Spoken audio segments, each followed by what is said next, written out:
What's up, ladies and gentlemen? Welcome back to the channel. My name is ZachGamingDad25, and today we're gonna be talking about the death of King of the Court, a few ideas to potentially fix the game, and the new 80s drop coming today, if you're watching this today anyways. But anyways, let's get into it, man. But first, as long as y'all don't mind, if y'all don't mind, I want to show some love to a few of these YouTube comments. You guys have been showing so much love on these videos. It's only fair that I show some love to y'all. This first comment right here comes from my boy Randolph Truitt. He said, I've been no money spent since MyTEAM's inception. 2K old head. I enjoy the lower rated cards and discovering cards most people don't use. I made it to tier 1. What a sweaty mode it is. I enjoy it like any online mode you run across some cheesers. So my boy Randolph says, if he can do it, y'all can do it. We can get through anything and Magic made it. He said that he is tier 1, no money spent, not using the best cards. Not saying it's easy, but it's doable. Shout out to my boy Randolph and keep grinding, my boy. Next, we got Georgie Boy Custom Designs. Here's why I think 2K isn't putting out a lot of free players. No money spent players were able to play the game completely free in past 2Ks. Now it's almost impossible to be competitive without spending money. Thoughts? So I replied to this. First of all, we got not Georgie Boy, but we got a Donkey of the Day in here for not reading and comprehending properly. So I replied saying, I definitely agree that the goal is to get people to spend money, but I wouldn't say it's impossible. Just depending on how high of a level you want to play at, you'll be really good at the game to be comp with a no money spent team this year. Which I think is a fair point. But Wimby12 thought otherwise. He replied saying, so basically the answer is to be Ty Debo to enjoy the game. Got it. First of all, if your definition of enjoying the game is being one of the top 1% players of the game, then get good. If you want to be that level of player, then be that level of player. Ty Debo had no issue being no money spent, and he is a top tier player, hardly ever loses. But some people's definition of fun is not being that good of a player. They just like to win some games. You can definitely be in that, tier 2 to tier 8 to tier 10 range and be no money spent and have fun with the game. Now, don't expect it to be in tier 1 and then not be hard. If that's what you want to be, if you want to be quote unquote comp, then get good. I'm sorry to say it. I know quite a few people that are near the top of the leaderboards that have played no money spent. Now, if that's not your cup of tea, that's cool. But don't say you have to be Ty Debo to enjoy the game. That's a crazy take, and I'm not going to be here for it. But Georgie Boy, I appreciate the comment, and I did reply, and keep watching the videos. I appreciate you, man.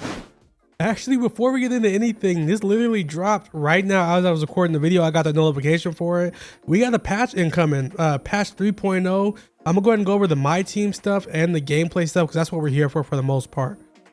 So MyTEAM, we got voice chat with opponents is now enabled versus co-op. That's gonna get spicy as hell. Resolve the hang that could occur when checking court status. Ensured season rewards for MyPlayer were accessible through the appearance menu. Triple threat part games will now be included in the stats section of MyTEAM player cards. Updated the position of the MyPlayer watching the triple threat part games to keep them off the court and facing the correct direction. I'm not gonna lie, I abused the hell out of this one. Not on purpose, obviously, but my player used to play some defense for me. I'm not gonna lie. Showdown, address an issue where the player would visually see the 3-win rewards rather than the correct weekly rewards. Challenges, track challenges will now clear when completed. I did see a few people asking for this. Fix an issue where dynamic duels will appear duplicated in the challenge menu. Various updates have been made to exhibitions menu to ensure responsiveness and accurate reporting. Coaching staff for teams with custom logos will no longer wear a 76ers gear. Fix an issue with some takeover cards showing incorrect special abilities. Address an issue where dynamic duo badge boosts were not correctly displayed to players. RIP the badge glitch. Updated certain ball drop boards to prevent the ball from getting stuck. Address an issue which could cause an invisible ball in freestyle. Players with boosted overall ratings from dynamic duos will show their boost in the on-the-fly lineup menus, and various additional updates and fixes to MyTEAM menus. Okay, the MyTEAM stuff is decent, nothing crazy, but this gameplay stuff better be good. Reduce the effectiveness of bump steals immediately after the change of possession. Huge W. I'm so tired of getting a rebound and immediately getting stolen. Right stick defense will now only perform hands up and no longer jump to contest layups or attempts strips. I like the not jumping for contested layups thing, but it was kind of dope getting strips on those contests, but it is what it is. Added slightly longer stuns to the ball handlers after successful steals to give the defense a better chance to recover the loose ball. Pretty much opposite players been having a magnet on their hands pretty much, so that should hopefully help defense get a little bit more turnovers. Players are now prevented from jumping to block out of a layup strips before the strip can properly play out. I don't know exactly what that means. Fixed a rare issue in off-ball deny that will cause the offensive player to be unable to move. Fixed an issue that caused users to be forced to pass the ball immediately after fake passing on the inbound in a 3v3 or 5v5 match in the city. AI-controlled team defensive adjustments will no longer mistakenly affect my career AI teammate defenders. The teammate counter will no longer deduct an extra timeout during the last minute of the fourth quarter in WNBA games. Fixed a couple of cases of the shot clock improperly resetting or deducting time after unexpected ball to rim contact. Ayo. Fixed an issue where the last few plays in the playbook will not show up in favorite plays due to the size limitations. The rebound and tempo settings can now be edited with the adaptive coaching engine is disabled. Defensive matchups will no longer potentially be reset after a timeout is called. I was tired of that. Addressed issues related to wall pass physics in cage match games. Okay guys, I just want to briefly go over those because they just dropped. So let's get into the regularly scheduled programming. Let's get into Community Corner where we take a trip around the X community and see what everybody's talking about. Today, the topic of everybody's conversation has been King of the Court and lack thereof. So first, it started with DBG's tweet, but we're going to go into Most Ballin's tweet here first. Most says 20 total people played King of the Court on PC. Maybe they shouldn't have banned everyone on there. 20 people's insane. I get the PC community, I would assume, isn't as big as, you know, the console community. I might be wrong there, but 20 people is crazy. And, you know, it'd be easy to be the #1 player, but at the same time, if you're not #1, you're like dropping out that top 10 super quick. Like, I'm not the best at math, but top 10 is like just the first player. No, the second player. If you're not the second best player, you're out of the top 10. That's insane. The tweet that started it all was DBG saying less than 1,000 people playing King of the Court is wild. My boy codename Duchess, first of all, shout out to Duchess. If you're not familiar with him, go follow his YouTube channel. He makes really quality content, makes a lot of playbooks and other type of tip videos. Go follow him. He pretty much summed up my opinion on this pretty straightforward. He says, time to admit 2K tried some things this year. Most if not all of them did not work out, including a weekly comp mode. Like, who was asking for this? If you want to do weekly comp, do a Saturday night tournament or something. Showcase Saturday night hoops like Madden has on Fridays. So I agree. 2K tried a lot of different things. And for the most part, I acknowledge that they're trying new things and I appreciate that they're trying new things. But this is one thing from the beginning of the year that I wasn't a fan of. Park, I see the vision. Breakout, I see the vision. King of the Court, I saw the vision, but it was just in the wrong direction. One day, what was it, 4 or 5 hour game mode. It's just such a tight frame. And it wasn't going to work out. And I just think it was a terrible idea. And it's showing in the numbers. My man Between the Threes said, a lot of the King of the Court chatter today and lack of declining participation. Here's a pro tip from a grown up with a career, family, and social life. You're never going to compete with someone who's free every Saturday afternoon for 4+ hours. King of the Court is for them, not for you. And I think that's what people are realizing. One, a lot of people just can't play. Me, I've only participated in one King of the Court this year just because of, you know, work arrangements, family arrangements, stuff like that. But two, people are realizing if you're not in that top 10% or even top 1% of the players, this event's terrible. So by default, people are just dropping out and not playing it at all. So it's making it significantly harder to get in that top 10% and top 1%. So now it's just kind of shitty for everybody. If you're not literally like the best player, if you're not Splash, if you're not Ty Debo, this isn't worth it for you at all.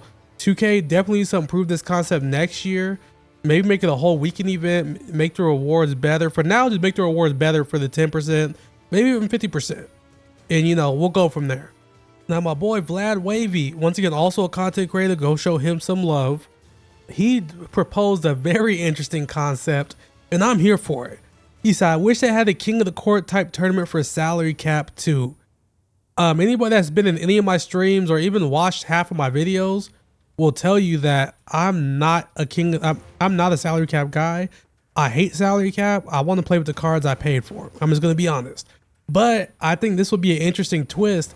But only rule is it has to run at the same time as a regular King of the Court, and the rewards have to be the same. Because I think it'd be valid for, like, you know, it'll create some opportunity for people that don't have the best teams, and they can compete. You know, granted, you know, I'm not saying people are gonna go out there and beat Splash just because they have equal teams, but you know, they're gonna be able to compete a little bit better to get to that 1%, 10%. And I'm here for it, man. I think 2K should 100% implement this. Let me know if you guys think they should do that. Now, our last tweet we got from Funch2K. NBA 2K News said, what could save 2K? He said, for my team, it'd be a wager mode, a tournament mode, 12-0 as its own mode, and updated rewards. So I'm going to strongly disagree with this with the utmost respect. This is not meant to be disrespectful at all. Would these things be nice? 100%, but these aren't going to save the mode, because in my opinion, the people that would benefit from these modes outside of updated rewards are people that already get the most rewarded in this game. Now, granted, nobody really gets rewarded in this game, but the people that do get the most rewarded are the people that are good at the game. Let's start from the top, King of the Court. Even if we're taking out opals, because that's gonna be Splash and Ty getting that, the people that are good at the game got the best chance of the pink diamond hidden gems cards. And without getting the pink diamonds, they're getting the diamond one every week. The showdown wins, 250 showdown wins is hard for anybody. It's a grind for anybody, but if you're one of the top 5% players in the game, it's a lot easier because you're gonna get a lot of quits. You're gonna be blowing people out. You're gonna get less losses. You can get the 250 a lot quicker. That's another pink diamond. That's a legendary badge. If you only get to 120, that's gonna be a diamond hidden gems player. You know, I'm saying, you know, it'd be nice to have these things, but anybody that can go 12-0, anyone that's gonna be winning tournaments, anybody that's gonna be winning wagers, they're already the ones getting the most rewarded. We need some more stuff that are rewarding, you know, the middle of pack players, because we're the ones getting fucked off. And that's just is what it is. Would the things be nice? 100%, but these aren't what's gonna fix the game, in my opinion. Let me know if I'm right or if I'm wrong. This might be a hot take. I don't know. Let me know down below. Hey, real quick, guys, if you're sitting at work listening to this video just thinking, man, I wish I'd be grinding my rep right now, be sure to check out my boy JD on Twitter. He'll hook you up with the best prices. Make sure to let him know that Gaming Dad sent you. He'll hook you up with the showdown W's, with the level grinds, domination, park W's, rep, or anything you need done as far as grinding on any console. Be sure to hit my boy up. Let him know Gaming Dad sent you, and you know he's gonna take care of you, man. All right, we got the 80s edition drop coming tomorrow, and this might be a crazy opinion, but I'm excited, guys. Not for the opal. Sydney Moncrief is kind of trash. Not even for the pink diamonds. Mikhail's decent, but it's for these diamonds. These diamonds should be sitting at about 50 to 100K at most, and they're good. We got Jack Sigma coming in at 6'11". He's got a butter jump shot. He used his jump shot all last year. It's really easy to make. He has a 90 mid-range, 87 3 ball, 80 driving dunk, 84 perimeter, doing 92 interior defense, and a 90 to both rebounding. And we also got AC Green, who's going to be a phenomenal on-ball defender, 6'7" shooting guard with great defensive stats. His offense is okay. He got an 87 3 ball, but Killer Josh is extremely easy to time. So I'm excited for these cards. Let me know who you look forward to trying to grab tomorrow. All right, that's going to wrap up for today, guys. As always, I appreciate all the support you guys have been showing on these videos. If you can, drop me a follow on Twitter so you can tag me in some stuff going on in the community. And also, if you don't mind dropping the sub if you did like the video, I appreciate all the love and support. As always, y'all be safe. Peace.